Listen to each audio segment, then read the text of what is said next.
नमस्कार साथियों, स्वागत है आप सभी का गुरु स्टडी पॉइंट में, जहां ज्ञान की हर सीढ़ी आपको सफलता की ओर ले जाती है। आज हम सब पढ़ने वाले हैं स्टैटिक जीके के 100 महत्वपूर्ण प्रश्न उत्तर, जिसमें से पुरस्कार एवं सम्मान के 100 महत्वपूर्ण प्रश्न उत्तर पढ़ने वाले हैं। और आज देखेंगे 40 महत्वपूर्ण प्रश्न उत्तर। तो बने रहिएगा हमारे साथ वीडियो के अंत तक। चलिए प्रश्न उत्तर को देखते हैं। हमारा पहला प्रश्न है, द्रोणाचार्य पुरस्कार का संबंध किससे है? द्रोणाचार्य पुरस्कार का संबंध किससे है? आपका ऑप्शन है ए खिलाड़ी, बी प्रशिक्षक, सी निर्णायक या डी प्रबंधक। तो इसका सही जवाब हो जाएगा प्रशिक्षक। सही जवाब हो जाएगा बी नंबर प्रशिक्षक। द्रोणाचार्य पुरस्कार का संबंध है प्रशिक्षक से। सही जवाब हो जाएगा इसका बी नंबर। अगला प्रश्न अगला प्रश्न है, पद्म पुरस्कार किस अनुच्छेद के अंतर्गत दिए जाते हैं? पद्म पुरस्कार किस अनुच्छेद के अंतर्गत दिए जाते हैं? तो दिए जाते हैं अनुच्छेद 18 के अंतर्गत। सही जवाब हो जाएगा इसका बी नंबर, अनुच्छेद 18। अगला प्रश्न है, नोबेल पुरस्कार किस महीने दिए जाते हैं? नोबेल पुरस्कार किस महीने दिए जाते हैं? तो नोबेल पुरस्कार दिसंबर के महीने में दिए जाते हैं। सही जवाब हो जाएगा इसका डी नंबर, दिसंबर के महीना। अगला प्रश्न अगला प्रश्न है, साहित्य अकादमी पुरस्कार में क्या प्रदान किया जाता है? साहित्य अकादमी पुरस्कार में क्या प्रदान किया जाता है? तो प्रदान किया जाता है प्रमाण पत्र व धनराशि। सही जवाब हो जाएगा इसका सी नंबर, प्रमाण पत्र व धनराशि। अगला प्रश्न अगला प्रश्न है, पद्म विभूषण से उच्च कौन सा सम्मान है? पद्म विभूषण से उच्च कौन सा सम्मान है? तो है भारत रत्न। पद्म विभूषण से उच्च है भारत रत्न। अगला प्रश्न अगला प्रश्न है, खेल रत्न पुरस्कार में कितनी धनराशि दी जाती है? खेल रत्न पुरस्कार में कितनी धनराशि दी जाती है? तो खेल रत्न पुरस्कार में 20 लाख धनराशि दी जाती है। सही जवाब हो जाएगा इसका सी नंबर, 20 लाख। सही जवाब हो जाएगा 20 लाख। अगला प्रश्न है, दादा साहेब फाल्के पुरस्कार किसे दिया जाता है? दादा साहेब फाल्के पुरस्कार किसे दिया जाता है? तो दिया जाता है आजीवन योगदान हेतु। सही जवाब हो जाएगा सी नंबर। सही जवाब हो जाएगा इसका सी नंबर, आजीवन योगदान हेतु। अगला प्रश्न अगला प्रश्न है, नोबेल पुरस्कार में कौन सा क्षेत्र शामिल नहीं है? नोबेल पुरस्कार में कौन सा क्षेत्र शामिल नहीं है? आपका ऑप्शन है ए भौतिकी, बी रसायन, अगला ऑप्शन है गणित और डी नंबर ऑप्शन है चिकित्सक। तो इसमें शामिल नहीं है गणित। सही जवाब हो जाएगा इसका सी नंबर, गणित। सही जवाब हो जाएगा गणित। अगला प्रश्न है, भारत रत्न का प्रतीक क्या है? भारत रत्न का प्रतीक क्या है? तो भारत रत्न का प्रतीक है पीपलपति। सही जवाब हो जाएगा इसका बी नंबर, पीपलपति। सही जवाब हो जाएगा बी नंबर। अगला प्रश्न अगला प्रश्न है, ज्ञानपीठ पुरस्कार की स्थापना किस वर्ष हुई थी? ज्ञानपीठ पुरस्कार की स्थापना किस वर्ष हुई थी? तो ज्ञानपीठ पुरस्कार की स्थापना हुई थी 1965 में। सही जवाब हो जाएगा इसका 1965। सही जवाब हो जाएगा 1965। सी नंबर ऑप्शन आपका सही हो जाएगा। अगला प्रश्न अगला प्रश्न है, पद्म पुरस्कार की घोषणा कौन करता है? पद्म पुरस्कार की घोषणा कौन करता है? तो पद्म पुरस्कार की घोषणा करता है गृह मंत्रालय। सही जवाब हो जाएगा इसका बी नंबर, गृह मंत्रालय। अगला प्रश्न अगला प्रश्न है, भारत रत्न का डिजाइन किसके द्वारा किया गया था? भारत रत्न का डिजाइन किसके द्वारा किया गया था? तो किया गया था नंदलाल बोस के द्वारा। सही जवाब हो जाएगा इसका ए नंबर, नंदलाल बोस। अगला प्रश्न अगला प्रश्न है, साहित्य अकादमिक पुरस्कार में कितनी राशि दी जाती है? साहित्य अकादमिक पुरस्कार में कितनी राशि दी जाती है? तो साहित्य अकादमिक पुरस्कार में दी जाती है 1 लाख राशि। सही जवाब हो जाएगा इसका 1 लाख। अगला प्रश्न है, विश्व प्रसिद्ध कान फिल्म फेस्टिवल किस देश में होता है? विश्व प्रसिद्ध कान फिल्म फेस्टिवल किस देश में होता है? तो होता है फ्रांस में। सही जवाब हो जाएगा इसका बी नंबर, फ्रांस। सही जवाब हो जाएगा फ्रांस। अगला प्रश्न है, भारत रत्न से संबंधित अनुच्छेद कौन सा है? भारत रत्न से संबंधित अनुच्छेद कौन सा है? तो भारत रत्न से संबंधित अनुच्छेद है अनुच्छेद 18। सही जवाब हो जाएगा इसका बी नंबर, अनुच्छेद 18। अगला प्रश्न है, खेलों में उत्कृष्ट योगदान के लिए कोच को कौन सा पुरस्कार दिया जाता है? खेलों में उत्कृष्ट योगदान के लिए कोच को कौन सा पुरस्कार दिया जाता है? आपका ऑप्शन है ए अर्जुन पुरस्कार, बी ध्यानचंद्र पुरस्कार, सी द्रोणाचार्य पुरस्कार या खेल रत्न। तो दिया जाता है उसको द्रोणाचार्य पुरस्कार। सही जवाब हो जाएगा इसका सी नंबर, द्रोणाचार्य पुरस्कार। अगला प्रश्न अगला प्रश्न है, नोबेल पुरस्कार की घोषणा किस महीने की जाती है? नोबेल पुरस्कार की घोषणा किस महीने की जाती है? तो की जाती है अक्टूबर के महीने में। सही जवाब हो जाएगा इसका सी नंबर, अक्टूबर के महीना। अगला प्रश्न अगला प्रश्न है, पद्म भूषण से निम्न कौन सा पुरस्कार है? पद्म भूषण से निम्न कौन सा पुरस्कार है? तो है पद्म श्री। सही जवाब हो जाएगा इसका सी नंबर, पद्म श्री। अगला प्रश्न अगला प्रश्न है अगला प्रश्न है, बुकर पुरस्कार कितनी राशि के साथ दिया जाता है? बुकर पुरस्कार कितनी राशि के साथ दिया जाता है? तो बुकर पुरस्कार दिया जाता है 50,000 पाउंड के साथ, जो भारतीय रुपया में हो जाता है 60 लाख के आसपास। 60 लाख के आसपास हो जाता है भारतीय रुपया।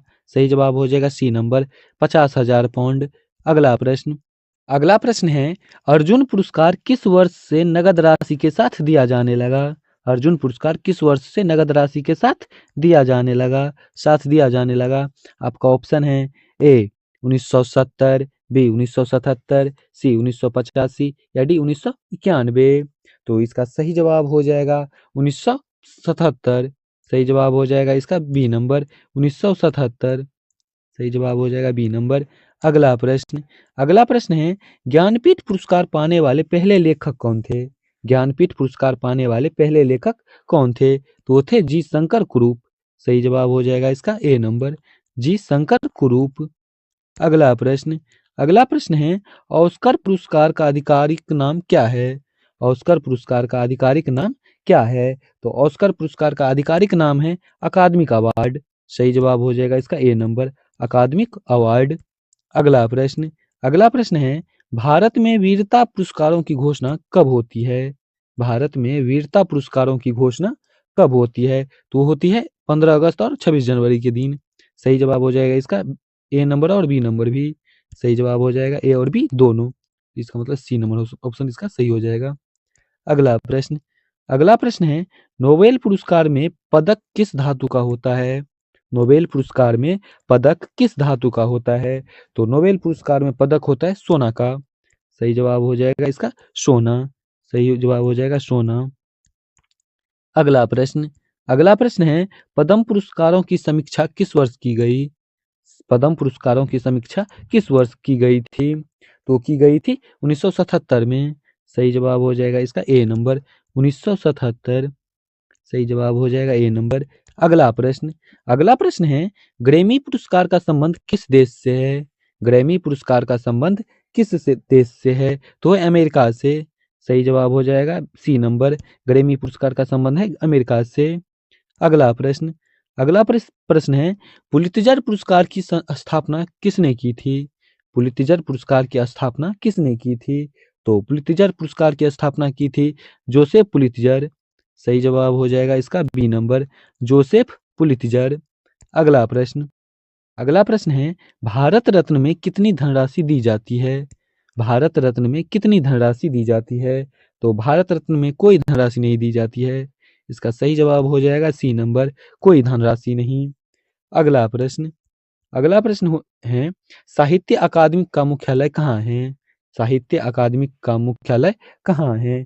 तो साहित्य अकादमी का मुख्यालय नई दिल्ली में। सही जवाब हो जाएगा इसका सी नंबर, नई दिल्ली।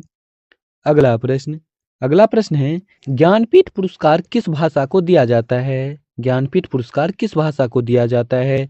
तो ज्ञानपीठ पुरस्कार केवल भारतीय भाषाओं को दिया जाता है। सही जवाब हो जाएगा इसका सी नंबर, केवल भारतीय भाषाएं। अगला प्रश्न है, दादा साहेब फाल्के पुरस्कार कब शुरू हुआ? दादा साहेब फाल्के पुरस्कार कब शुरू हुआ? तो वो शुरू हुआ था 1969 में। सही जवाब हो जाएगा इसका सी नंबर, 1969। सही जवाब हो जाएगा सी नंबर। अगला प्रश्न है, नोबेल पुरस्कार वितरण समारोह किस दिन होता है? नोबेल पुरस्कार वितरण समारोह किस दिन होता है? तो होता है 10 दिसंबर को। सही जवाब हो जाएगा इसका ए नंबर, 10 दिसंबर। सही जवाब हो जाएगा ए नंबर। अगला प्रश्न है, पद्म पुरस्कार किस श्रेणी में आते हैं? पद्म पुरस्कार किस श्रेणी में आते हैं? तो पद्म पुरस्कार नागरिक श्रेणी में आते हैं। सही जवाब हो जाएगा इसका सी नंबर, नागरिक श्रेणी। अगला प्रश्न है, भारत रत्न अधिकतम कितनी बार मरणोपरांत दिया जा सकता है? भारत रत्न अधिकतम कितनी बार मरणोपरांत दिया जा सकता है? आपका ऑप्शन है ए सीमित, बी असीमित, सी एक बार या नियम नहीं है। तो भारत रत्न पुरस्कार मरणोपरांत दिए जाने के लिए कोई अधिकतम सीमा नहीं है, कोई अधिकतम सीमा नहीं है। 1955 के प्रावधानों के अनुसार 1955 के प्रावधानों के अनुसार यह पुरस्कार किसी व्यक्ति को मरणोपरांत भी दिया जा सकता है और ऐसे पुरस्कारों को कुल संख्या पर कोई प्रतिबंध नहीं है। हालांकि एक बार में अधिकतम 3 पुरस्कार दिए जा सकते हैं। तो इसका सही जवाब हो जाएगा डी नंबर। सही जवाब हो जाएगा डी नंबर, नियम नहीं है। सही जवाब हो जाएगा नियम नहीं है। अगला प्रश्न है, फिल्म फेयर पुरस्कार किस क्षेत्र से जुड़ा है? फिल्म फेयर पुरस्कार किस क्षेत्र से जुड़ा है?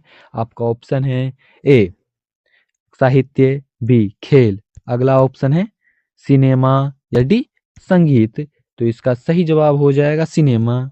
सही जवाब हो जाएगा सी नंबर, सिनेमा। अगला प्रश्न है, नोबेल शांति पुरस्कार किस शहर में दिया जाता है? नोबेल शांति पुरस्कार किस शहर में दिया जाता है? तो दिया जाता है ओस्लो में। सही जवाब हो जाएगा इसका बी नंबर, ओस्लो। सही जवाब हो जाएगा बी नंबर। अगला प्रश्न है, अर्जुन पुरस्कार में कौन सा प्रतीक होता है? अर्जुन पुरस्कार में कौन सा प्रतीक होता है? तो अर्जुन पुरस्कार में अर्जुन की प्रतिमा होती है। सही जवाब हो जाएगा इसका सी नंबर, अर्जुन की प्रतिमा। अगला प्रश्न है, पद्म विभूषण किस स्तर का सम्मान है? पद्म विभूषण किस स्तर का सम्मान है? तो सम्मान है द्वितीय स्तर का। सही जवाब हो जाएगा इसका बी नंबर, द्वितीय स्तर। सही जवाब हो जाएगा बी नंबर। अगला प्रश्न है, बुक्कर पुरस्कार की शुरुआत किस वर्ष हुई? बुक्कर पुरस्कार की शुरुआत किस वर्ष हुई? तो बुक्कर पुरस्कार की शुरुआत हुई थी 1959 में। सही जवाब हो जाएगा इसका ए नंबर, 1959। अगला प्रश्न है और आज का अंतिम प्रश्न, ज्ञानपीठ पुरस्कार किस प्रकार का पुरस्कार है? यह प्रश्न आपके लिए है, ज्ञानपीठ पुरस्कार किस प्रकार का पुरस्कार है? आपका ऑप्शन है ए अंतरराष्ट्रीय, बी राष्ट्रीय, सी क्षेत्रीय या डी राज्य स्तरीय। इसका जवाब आपको कमेंट बॉक्स में बताना है। इसका जवाब आपको कमेंट बॉक्स में बताना है। आज का प्रश्न उत्तर इतना ही। इससे आगे का प्रश्न उत्तर कल के वीडियो में देखेंगे। तो अगर वीडियो पसंद आया हो तो वीडियो को एक लाइक और चैनल को सब्सक्राइब कर दीजिए। चलिए मिलते हैं अगले प्रश्न उत्तर के वीडियो के साथ। तब तक के लिए जय हिंद, जय भारत।